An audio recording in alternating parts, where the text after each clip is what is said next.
And it seems to me in our culture that this is culminated into political vying for position and power struggles, because it always comes down to goods. Yes. Anytime I would think of the Vikings or the Raiders or any band of thieves or any gang, Exactly. I'd always think that they're After looking for gain for goods. Free goods. Free goods for no pay, Yeah.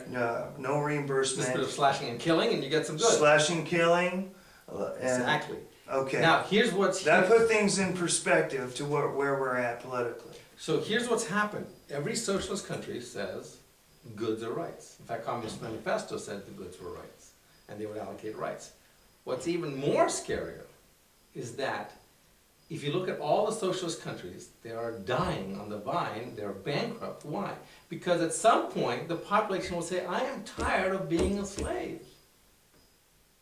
And they will not rebel outright. They will rebel by not working as much. They will be productive. Because I'm working for you, I'm not working for me. Now, if I have full rights to my own goods, I'm going to work as hard as I can, because anything I do, my own selfish human nature is going to compel me to work as hard as I can to get what I can, as long as everybody else observes my rights. That's part of the invisible hand. Exactly. The Invisible Hand Adam Smith wrote about. Yes. Right? The Wealth of Nations for our viewers. Another great read. Now, I want to go one step further. Let's talk about socialism really quickly. Socialism is very devious because it comes out as compassion. It's supposed to be compassionate to take care of other people. And people say Jesus said on the Sermon on the Mount that we should take care of the poor and all that stuff. And Jesus said on the Sermon on the Mount that we should turn the other cheek and all these. And they come up with all these things. The problem is Jesus never said that you should force somebody to take care of other people. Jesus said you should voluntarily take care of other people. If you look at the story of the Good Samaritan took care of the guy. He didn't get anybody else to take care of the guy, the victim. In fact, when he went to the hotel, the inn, and said, here's a sick man, take care of him. What did he say? He said, I will pay for everything he needs. He didn't tell the hotel owner or the inn owner, hey, why don't you share this cost with me? Right. It was totally his thing, and he volunteered to do that. Christian compassion is always voluntary. Now let's look at socialism. Socialism is not. Let's say that you and I live in a cul-de-sac. I see. And let's say our neighbor next to us is poor. But the neighbor on the other side of you is rich. The rich neighbor has 10 cars. Our poor neighbor has only 1 car. I have 2 cars, you have 2 cars. One day our poor neighbor loses his job and his car breaks down. And he can't get another job unless he has a working car. Now, can I go over there and offer him my car? Absolutely. Absolutely. Voluntarily. But I need my car to go to work, and my wife needs her car to drive around and do the shopping and stuff like that.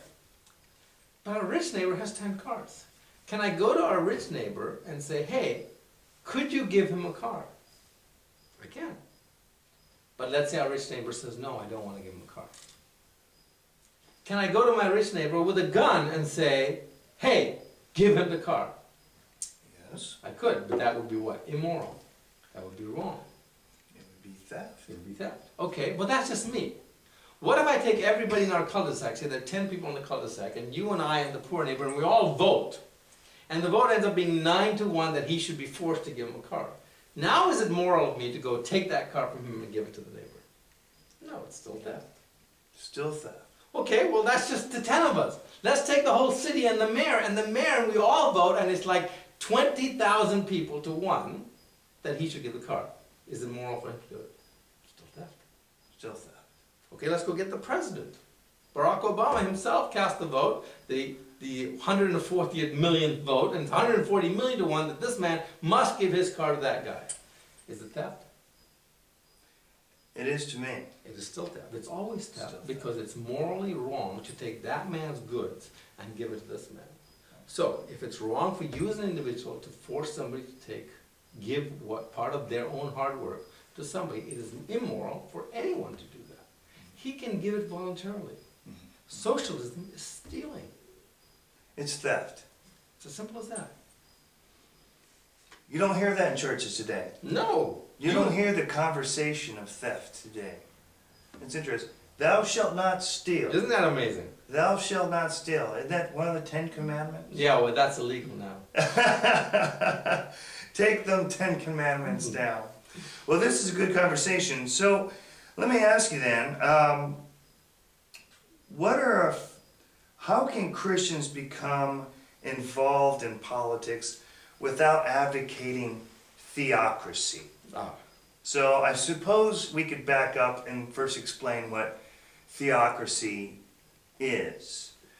And from my understanding, that would be theocracy is a ruling class or ruling religious class and or clan and or group, and that the country or the people are under a religious code, rules, and so forth. So, am I close to that? Yeah, you're close and actually quite accurate. The difference between a theocracy and a monarchy or a dictatorship is usually very little.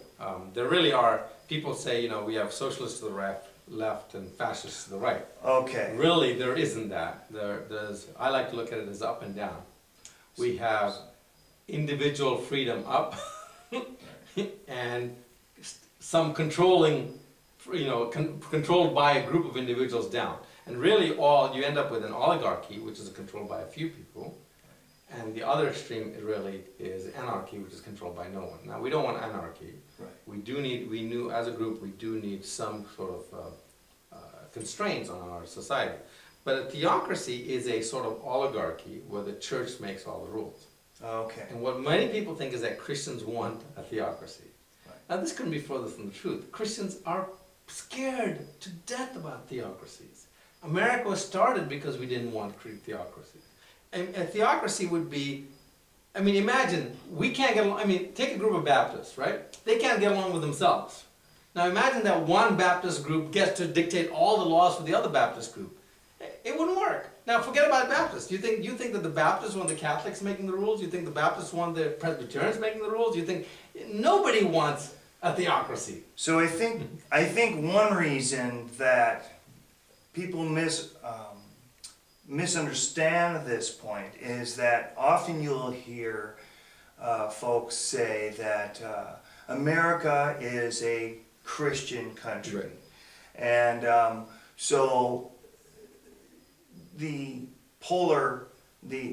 straw man reaction or argument to that, oh, well, you want a theocracy. There's a great straw man right there, yeah. There's a theocracy. Yeah. You want a theocracy, you want everybody controlled. So we're gonna beat that straw man to that when it's actually got nothing to do with our position. Right. So what is the difference? What is the delineation there? Can we unpack that a little bit? So here's what we need to understand.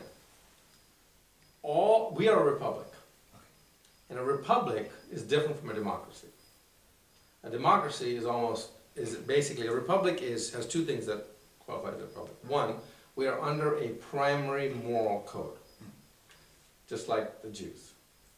Two, we have a representative who makes our laws for us, the less laws. So the primary moral code never changes. Secondary laws can change. And those secondary laws are like, you know, civil laws, what the building code is, what, you know, interaction between states can be, things like that. Those are secondary laws. Okay.